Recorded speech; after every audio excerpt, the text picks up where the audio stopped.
AP హోంమంత్రి అనిత మాట్లాడుతున్నారు. ఇప్పుడు లైవ్ చూద్దాం. ప్రసన్న కుమార్ రెడ్డి ఇంటికి జగన్మోహన్ రెడ్డి వెళ్ళి పరామర్శించాడు అంటే ప్రసన్న కుమార్ రెడ్డి మాటల్ని జగన్మోహన్ రెడ్డి సమర్థిస్తున్నాడా? ఇదేనా మహిళల పట్ల జగన్మోహన్ రెడ్డికి ఉన్న చిత్తశుద్ధి? మహిళల పట్ల ఉన్న గౌరవం ఇదేనా? మాట్లాడితే నా అక్క చెల్లెమ్ములు అని చెప్పి ఊదరగొట్టాడు కదా. మరి ఈరోజు సొంత పార్టీలోని ఉన్న ఒక మాజీ ఎమ్మెల్యే, అన్ని సంవత్సరాలు రాజకీయం ఉన్న వ్యక్తి ఈరోజు బయటకు వచ్చి చెల్లెలు వరుస అయిన అమ్మాయి గురించి నిజంగా మాట్లాడితే కనీసం కన్సర్న్ కూడా, అంటే ఆ మహిళ పట్ల కన్సర్న్ కూడా లేకుండా ఆ ప్రసన్న కుమార్ రెడ్డి ఇంటికి వెళ్ళి ఇలా దాడి చేశారు, ప్రసన్న కుమార్ రెడ్డిని చంపేసేవారు. అరే ఇక్కడ నేను ఒక విషయం మాట్లాడాలండి.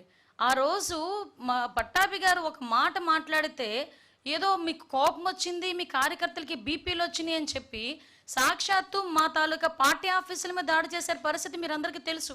ఆ రోజు కేసులు పెడితే కనీసం కేసులు తీసుకోవడానికి కూడా ఒక పోలీస్ కూడా ముందుకు రాలే. ఈరోజు మా పరిస్థితి అది కాదు. ఈరోజు ప్రసన్న కుమార్ రెడ్డి గారి ఇంటి మీదకి దాడి చేసిన వాళ్ళందరి మీద కూడా కేసులు పెట్టాం. వాళ్ళు ఎవరెవరి మీద అయితే కేసులు పెట్టారో వాళ్ళందరి మీద కూడా మేము కేసులు పెట్టాం. ఈరోజు వాళ్ళందరికీ నోటీసులు ఇష్యూ చేశాం. వాళ్ళందరూ కూడా ఎంక్వైరీకి వస్తున్నారు. అంటే ఈరోజు ప్రజాస్వామ్యబద్ధంగా ఎవరికైనా అన్యాయం జరిగినా, పూర్వాపరాలు ఎలా ఉన్నా కూడా ప్రాథమిక విచారణ నిమిత్తం కేసులు పెట్టే బాధ్యత కూడా మేము తీసుకుంటున్నాం. ఈరోజు ప్రసన్న కుమార్ రెడ్డి గారి మాటల గురించి నాకు ఇక్కడే ఒకసారి అనిపిస్తుంటుందండి. జగన్మోహన్ రెడ్డి తనకి మానసిక స్థితి అని చెప్పి ఇందాక నేను అన్నాను ఒక మాట. ఆ మానసిక పరిస్థితి ఎలాంటిదంటే తల్లి గురించి చెల్లి గురించి కూడా నీచంగా మాట్లాడినా కూడా నోరు మెదపలే. నేను ఈ సందర్భంలో ఒక మహిళగా మాట్లాడుతున్నానండి. యాజ్ అ హోమ్ మినిస్టర్గా నేను మాట్లాడట్లే, నిజంగా ఒక బాధ కొద్దీ మాట్లాడుతున్నా. ప్రజలకు సేవ చేసుకోవాలి అనే మహిళలు రోడ్డు మీదకి వస్తే వాళ్ళకే రక్షణ లేకపోతే పరిస్థితి ఏంటి? ఈరోజు మేమందరం కూడా ప్రజాసేవ చేసుకోవాలని చెప్పి ఇంట్లోని భర్తల్ని పిల్లల్ని కూడా పక్కన పెట్టి రోడ్డు మీదకి వచ్చి మేము సేవ చేసుకునే పరిస్థితులు వస్తూ ఉంటే, ఇలాంటి ఆడవాళ్ళ మీద కూడా నోటికొచ్చినట్టు మాట్లాడే పరిస్థితులు కనిపిస్తూ ఉంటే, దానికి ఇటువంటి నాయకులు సమర్థిస్తూ ఉంటే ఈ సొసైటీ దేనికి వెళ్ళిపోతుంది? ఈరోజు ఒక్కసారి మనం కూడా ఆలోచన చేసుకోవాలి. ఇదే జగన్మోహన్ రెడ్డిని డైరెక్ట్ క్వశ్చన్ చేస్తున్నా.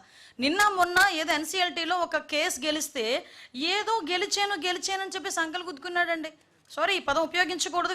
విజయం సాధించిన వీరుడిలాగా చాలా ఎక్కువగా ఆయన చాలా ఆనందపడిపోయి సాక్షి టీవీలో ఎక్కడెక్కడో ఏదేదో వేసుకున్నాడు. నువ్వు సాధించిన విజయం నీ తల్లి మీద, చెల్లి మీద.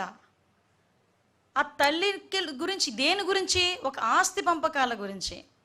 ఇంకొక విషయం కూడా చెప్పాలి. ఇదే తల్లి గురించి, చెల్లి గురించి కూడా నోటికొచ్చినట్టు సోషల్ మీడియాలో వైఎస్ఆర్సీపీ సోషల్ మీడియా హ్యాండిల్స్లోనే నోటికొచ్చినట్టు చాలా వల్గర్గా మాట్లాడి, వల్గర్గా ఫొటోస్ మార్ఫింగ్ చేసిన రోజు కూడా జగన్మోహన్ రెడ్డి మాట్లాడలే.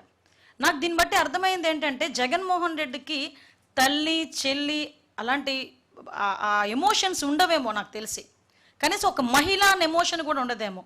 ఇక్కడ ఒక ఎగ్జాంపుల్ కూడా చెప్పాలి. గౌరవ ముఖ్యమంత్రి గారు చంద్రబాబు నాయుడు గారు భారతీరెడ్డి గారిని ఒక సోదరిగా భావించి, అదే భారతీరెడ్డి గారి గురించి మా పార్టీలో ఒకరు కొంచెం అవుట్ ఆఫ్ ద లైన్ దాటి మాట్లాడితే ఇమీడియట్గా వాళ్ళ మీద కేసు పెట్టి వాళ్ళందరినీ కూడా జైలుకి పంపించిన పరిస్థితి నేను గుర్తు చేస్తున్నాను. ఈరోజు మాట్లాడితే జగన్మోహన్ రెడ్డి పోలీసుల మీద పడతాడు. పోలీసులు మాకు పర్మిషన్స్ ఇవ్వట్లేదు, పోలీసులు మమ్మల్ని అడ్డగిస్తున్నారు, ఎక్కడ పడితే అక్కడ అడ్డగిస్తున్నారని ఇష్టానుసారంగా మాట్లాడతాడు. నేనేమంటానంటే, జగన్మోహన్ రెడ్డి ఈ మధ్య కాలంలో జరిగిన యాత్రలు చూస్తానండి. సాధారణంగా మ్యాక్సిమం ఎక్కడెక్కడ దర్శి వెళ్ళాడు, పొగాకు రైతుల్ని పరామర్శిస్తున్నాను అని చెప్పాడు. ఇది పరామర్శల బల ప్రదర్శన. First of all Jaganmohan Reddy మాకు సమాధానం చెప్పాల్సింది, పోలీస్ డిపార్ట్మెంట్కి కూడా ఇన్ఫర్మేషన్ ఇవ్వాల్సింది. నువ్వు పరామర్శకి వెళ్తున్నావా, బల ప్రదర్శనకి వెళ్తున్నావా, మీటింగ్ పెట్టుకుంటున్నావా? నువ్వు పరామర్శకి వెళ్తున్నావు, ఎస్, మీరు ఎంతమంది వస్తారో చెప్పండి, మేము దానికి తగ్గట్టుగా మేము సెక్యూరిటీ ఇస్తామని చెప్పి మా డిపార్ట్మెంట్ వాళ్ళు అడుగుతున్నారు. మేము ఇంతమందే వస్తున్నాము అని చెప్తున్నారు. కానీ మీరు తీసుకున్నది ఏంటి? బల ప్రదర్శన చేస్తున్నారు. ఒక చనిపోయిన వాడి ఇంటికి వెళ్ళినప్పుడు కూడా మీరు బల ప్రదర్శన చేస్తారు. ఒక రైతులను పరామర్శించడానికి వెళ్ళినప్పుడు మీరు బల ప్రదర్శన చేస్తారు. లేదు ఒక గాంజాయి బ్యాచ్ని పరామర్శించడానికి వెళ్ళినప్పుడు మీరు బల ప్రదర్శన చేస్తారు. లేదు ఒక సంవత్సరం తర్వాత చనిపోయిన వ్యక్తిని ఇంటికి వెళ్ళి పరామర్శించడానికి వెళ్ళినప్పుడు మీరు బల ప్రదర్శన చేస్తారు. కాదు, మేము మీటింగ్ పెడతామంటే చెప్పండి, మేము పర్మిషన్ ఇస్తాం.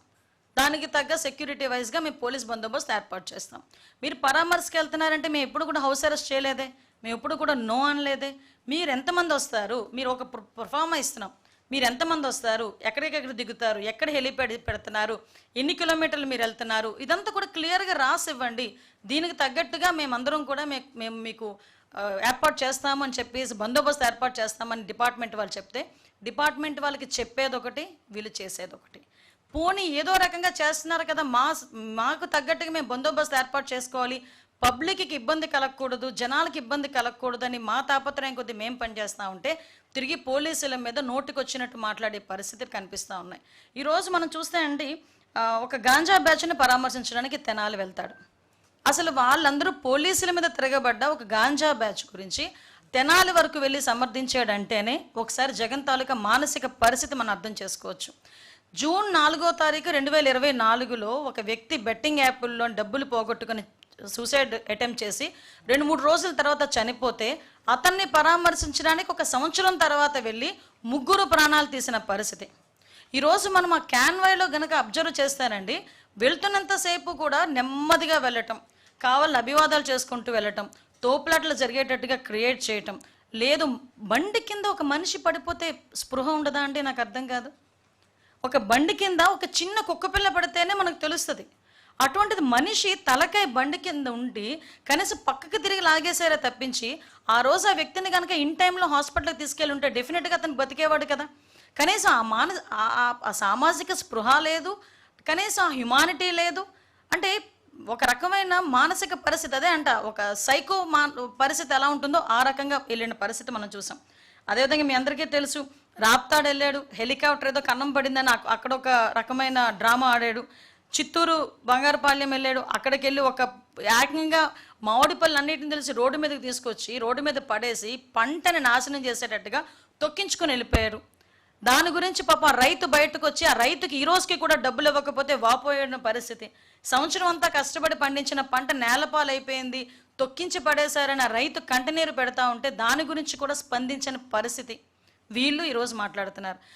పైగా బయటకు వచ్చి మాట్లాడతాడండి. ఈరోజు మన జగన్మోహన్ రెడ్డి ఫార్వర్డ్ చేస్తే, వాట్సాప్లో ఫార్వర్డ్ చేస్తేనే కేసులు పెడుతున్నారు అని మాట్లాడుతున్నాడు.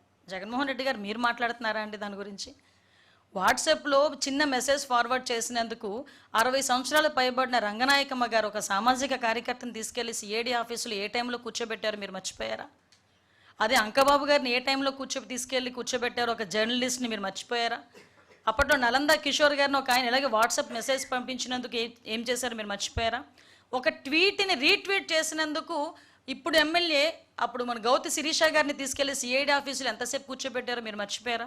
ఇలాంటి ఎగ్జాంపుల్స్ తీయాలంటే మేము చాలా తీయొచ్చండి. ఇటువంటి పరిస్థితులు ఉన్న ఈ నేపథ్యంలో నేను ఒకటే కోరుకుంటున్నా జగన్మోహన్ రెడ్డి గారిని, జగన్మోహన్ రెడ్డి ఈరోజు మహిళలకి క్షమాపణ చెప్పాలి. ఎందుకంటే ఒక మహిళ గురించి నీచంగా మాట్లాడిన వాడి ఇంటికి వెళ్ళి నువ్వు పరామర్శ చేస్తున్నావు అంటేనే మహిళల పట్ల నీకున్న చిత్తశుద్ధి అర్థమవుతుంది. మహిళలకి ఎట్టి పరిస్థితుల్లోని కూడా క్షమాపణ చెప్పాల్సిన బాధ్యత జగన్మోహన్ రెడ్డి మీద ఉంది. ఇవన్నీ ఒక పక్క జరుగుతున్నాయండి. అంటే వీళ్ళు ఎలాగ మనల్ని మౌల్డ్ చేస్తారు, ఎలాగ పబ్లిక్కి రాంగ్ మెసేజ్ పంపిస్తున్నారని చెప్పడానికి మీకు ఇక్కడ ఒక విషయం కూడా చూపించాలి. ఇప్పుడు ఒక చిన్న వీడియో ఒకసారి మాట్లాడిన తర్వాత దాని గురించి మాట్లాడుకుందాం. ఒక్కసారి వీడియో ప్లే చేయండి ఒకసారి. భారతి గారు జస్ట్ కొంచెం వినాలి. Credibility displayed in the accuracy of the information that we present. So మనం ఇచ్చే ఇన్ఫర్మేషన్ యాక్యురేట్ గా ఉండాలా, ఫేర్ గా ఉండాలా. అంటే we are giving voice to the people about whom you are writing. So you ask the person about whom you are writing for their version, for their side of the story as well. ఒకప్పుడు మనం ఏదైతే other side of the coin ఇవ్వడానికి వచ్చినామో మనం మర్చిపోకూడదు other side of the coin ఇవ్వడానికి. So whatever story we write, we should take their version as well. And all the facts that we know, we should present them. The story that whatever we present, we should not hide any fact, we should not overlook any fact. చూసారు కదా, సాక్షాత్తు భారతీరెడ్డి గారు సాక్షి టీవీకి సంబంధించి ఒక press మీట్లోనో లేకపోతే ఒక స్పీచ్లోనో ఆవిడ మాట్లాడిన మాటలు. అంటే నేను ఒకటే భారతీరెడ్డి గారికి ఒకటే అడుగుతున్నా, అమ్మ భారతీరెడ్డి గారు మీరు చెప్పిన దానికి చేసేదానికి ఏమైనా పొంతనుందా? ఈరోజు ఎగ్జాంపుల్ చెప్తే వైఎస్ వివేకానంద రెడ్డి గారు మీ మామగారే, మీ చిన్న మామగారే, చంపింది ఎవరో మీకు తెలుసు. కుట్లేసింది సాక్షాత్తు గంగిరెడ్డి గారు. ఐ థింక్ మీ తండ్రి గారే కదా ఆ రోజు వచ్చి కుట్లేశారు. ఆ తర్వాత ఫస్ట్ గుండెపోటు అని చెప్పింది అదే సాక్షి టీవీ. తర్వాత దానికి కుట్లేసేశారు. హాస్పిటల్కి ఎవరు హాస్పిటల్కి తీసుకెళ్లారు? గంగిరెడ్డి గారు హాస్పిటల్కే తీసుకెళ్లారు. అక్కడ గంగిరెడ్డి గారే కుట్లేశారు. అక్కడ రక్తాలు కడిగేసింది